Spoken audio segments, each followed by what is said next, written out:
ओम शांति। आज भगवान से जब हम बच्चों को अच्छे कर्मों का फल मिलता है तो हम बहुत खुश होते हैं, लेकिन वही जब कर्मों का फल हमें बुरा मिलता है हम भगवान को कोसते हैं। भगवान, आपने हमारे साथ ऐसा क्यों किया? अच्छे बुरे कर्मों का फल हमारे जीवन का हिस्सा है। हमने अगर बुरे कर्म किए हैं तो बुरा फल मिलेगा, अगर हमने अच्छे कर्म किए हैं तो अच्छा फल मिलेगा। लेकिन कई बार हम सोचते हैं हमने इस जीवन में कोई ऐसा कर्म नहीं किया जो बुरा हो, हमने हमेशा अच्छे कर्म किए हैं। लेकिन हम ये भूल जाते हैं कि हमने पूर्व जन्म में भी कुछ ऐसे कर्म किए हैं जो बुरे हैं और कुछ ऐसे भी कर्म किए हैं जो अच्छे भी हैं, क्योंकि अच्छे बुरे कर्मों का भुगतान हमें भोगना पड़ता है। भले वो अच्छा हो या बुरा हो, भगवान हर कर्म की सजा या फल हमें जरूर देता है। बहुत सारे लोग उसे भाग्य के साथ कनेक्ट करते हैं, बहुत सारे भाग्य को बनाते हैं और बहुत सारे भाग्य को बिगाड़ते हैं। कोई भाग्य को कोसता है तो कोई भाग्य को श्रेष्ठ बनाता है। लेकिन हमेशा याद रखें, हम जब बुरे कर्म करते हैं हम सोचते नहीं हैं। आज आप देखें, हर बात बात पे हम गाली देते हैं तो हम ये नहीं सोच रहे कि ये बुरा कर्म है, हम कहते हैं ये तो नेचुरल है, लेकिन ये बुरे कर्मों में काउंट होता है। आज आप देखो, आप रास्ते चलते कोई आपको गाली देता है, क्या आपको अच्छा लगेगा? आप कहेंगे कैसा इंसान है ये, मुझे गाली देकर चला गया। लेकिन आप तो बात बात में गाली निकाल रहे हैं, क्या आपको अच्छा लगेगा? वैसे ही सोचें, किसी भी इंसान को गाली गलौज अच्छी नहीं लगती, तो जब आप अपने मुख से गाली निकाल रहे हैं तो क्या आपकी अंतरात्मा को वो अच्छा लग रहा है? नहीं। तो मुख से जो शब्द आप निकाल रहे हो उसको सोच समझ के निकालो, क्योंकि वो आपके बुरे कर्मों में काउंट हो रहा है। अब आप अपने मुख से कोई अच्छे शब्द, दुआओं भरे शब्द निकाल रहे हो, तो जब आप बाहर जा रहे हो कोई आपको ब्लेसिंग्स देता है, दुआएं देता है, तो हम कहते देखो कितना अच्छा इंसान है ये, मुझे ब्लेसिंग्स देकर चला गया। तो दोनों में अंतर है, एक में आपको दुख हुआ तो दूसरे में आपको खुशी हुई। तो वैसे ही सोचें कि कर्म तो दोनों ही थे, लेकिन एक ने आपको दुख फील कराया तो दूसरे ने आपको खुशी फील कराई। तो वैसे ही जब हमारे मुख से भी वो दोनों चीजें निकलती हैं तो हमें भी, हमारी अंतरात्मा को भी खुशी और दुख दोनों ही होता है। जीवन में व्यक्ति ये दोनों पल महसूस करता है, दुख भी महसूस करता है और खुशी भी महसूस करता है। दुख हर पल आपको मिल रहे हैं, लेकिन खुशी हम अपनी चॉइस से ले रहे हैं। क्योंकि जब हम अनेक आत्माओं को दुआएं देते हैं तो ये मेरी चॉइस है, लेकिन हम किसी आत्मा को बद्दुआएं दे रहे हैं तो वो भी मेरी चॉइस है। आज आप चलते फिरते किसी को भी गाली गलौज, किसी के साथ भी आप लड़ाई झगड़ा करते हैं तो आप प्लानिंग करते हैं ना, पहले इसने मेरे साथ बुरा किया तो मुझे भी करना है। लेकिन दुआएं देने के लिए आपको कितना सोचना पड़ता है, मैं इसको दुआएं दूं या नहीं दूं।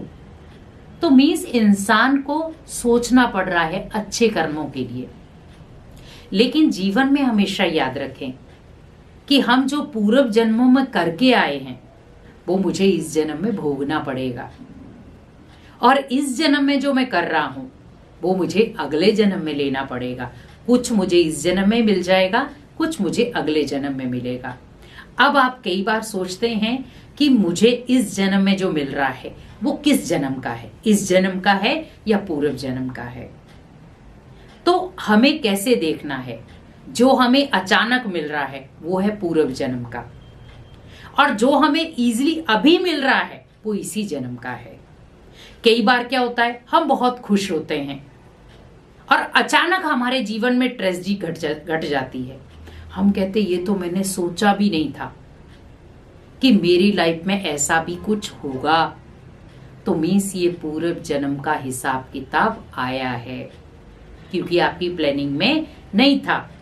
लेकिन कई बार क्या होता है, हम कहते अरे मेरे को पता ही था कि ये कुछ हो सकता है मेरे साथ, तो मीन्स ये इसी जन्म का है। तो हमें दोनों चीजों को देख करके चलना है। हमें पता है मैंने इस जन्म में ये पाप किया है जिसकी मुझे सजा इसी जन्म में मिल सकती है। अब मुझे क्या करना है? अगर मुझे अगले जन्म में इन पापों से बचना है, मुझे यहाँ पर ही सतर्क होना पड़ेगा कि मुझे कोई भी ऐसा कर्म नहीं करना है जो अगले जन्म में उसका भुगतान भोगना पड़े। आज आप देखो, आपके सामने बहुत सारे लोग आएंगे जो आपसे खुशियां पाना चाहेंगे, आपसे दुआएं लेना चाहेंगे, आपसे शक्तियां लेना चाहेंगे, लेकिन हम कई बार क्या कहते हैं, मेरे पास टाइम नहीं है, मेरे पास फुर्सत नहीं है, मैं आपको टाइम नहीं दे सकता, मैं आपको बल नहीं दे सकता। हम खुद ही शक्तिहीन होते हैं। लेकिन खुद को शक्तिशाली बनाओ, खुद की अंतरात्मा को जगाओ, क्योंकि आज व्यक्ति खुद ही डिप्रेस है तो दूसरे को शक्तिशाली कैसे बनाएगा? हमें खुद को शक्तिशाली बनाना है। और जब आप खुद को शक्तिशाली बनाएंगे तो भले कितने भी आपके सामने इंसान आ जाएंगे, आप उनको भी शक्तिशाली बना सकेंगे। आप किसी इंसान को समझाते हो, वो इतना इरिटेट हो जाता है, इतना चिड़चिड़ा हो जाता है, क्यों समझा रहे हो आप? क्योंकि आज व्यक्ति अपनी गलतियों को स्वीकार करना ही नहीं चाहता। उसका आज ईगो लेवल इतना हर्ट हो जाता है कि वो अपनी गलतियों को स्वीकार करना ही नहीं चाहता, और वो गलतियों पे गलतियां, गलत कर्म करता ही जा रहा है। तो आप सोचो, जब वो बार बार गलत कर्म करता जाएगा, कर्मों का बोझ उसके ऊपर चढ़ता चला जाएगा। और जब कर्मों का बोझ चढ़ता जाएगा तो आप सोचिए भार किसके ऊपर आएगा? उसी के ऊपर, और वो धीरे धीरे धीरे धीरे दबता चला जाएगा। और आज आप देखो, व्यक्ति दबा ही हुआ है, जिम्मेवारियों के पीछे, रिश्तों के पीछे, हर एक को खुश करने में लगा हुआ है, लेकिन फिर भी कोई खुश नहीं है। रूठने मनाने में लगा हुआ है, लेकिन फिर भी कोई मान नहीं रहा। आज किसी को वो सम्मान भी दे रहा है तो भी अपमानित हो रहा है, क्योंकि व्यक्ति आज बहुत सारे ऐसे कर्म कर रहा है जो उसे करने नहीं चाहिए। आज वो रिश्तों में इजीली दूरियां बनाता जा रहा है। उसे कोई अगर समझा भी रहा है तो वो तोड़ना जरूर समझेगा, इस रिश्ते को तोड़ दिया जाए। पर अगर कोई मुझे समझा रहा है तो मुझे समझना नहीं है। व्यक्ति की ये सबसे बड़ी कमजोरी। अगर कोई व्यक्ति आपको समझा रहा है तो आपके भले के लिए है, ताकि आप बहुत सारी परिस्थितियों से बच सको, क्योंकि आने वाली जो परिस्थितियां हैं वो इससे भी क्रिटिकल होंगी। आपको कोई साथ नहीं देगा इस समय, तो फिर भी भगवान आपका साथी बन जाएगा, अच्छे इंसान आपके साथी बन जाएंगे। पर आप जब ऐसी परिस्थिति में खड़े हो जाएंगे तब आपका कोई साथी नहीं होगा, आपका खुद का स्वास्थ्य भी आपका साथी नहीं बन पाएगा। आप सोचेंगे बहुत सारे लोग मेरे साथी बन जाएं, पर आप उस समय अकेला पाएंगे अपने आप को। उस समय आप उस व्यक्ति को याद करेंगे कि वो व्यक्ति अकेला ही मेरे लिए काफी था, लेकिन मैंने उसको सहारा नहीं दिया। हमेशा एक चीज याद रखें, हमारी जो कर्म धारा है वो बहुत विचित्र है। हम कर्म कर तो लेते हैं पर उसका आगे पीछे का हिस्सा नहीं देख पाते। अगर हम आगे पीछे का हिस्सा देख लें तो शायद हमारे जीवन में जो दुख अशांति आ रही है वो कहीं ना कहीं उस दुख अशांति को हम रोक पाए।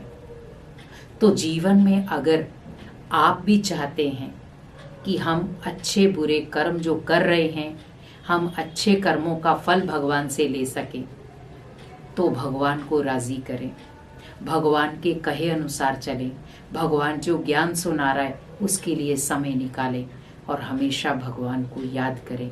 क्योंकि जब हम भगवान को याद करते हैं तो हमसे वही कर्म होते हैं जो अच्छे रास्ते पर चलाने वाले होते हैं। ओम शांति।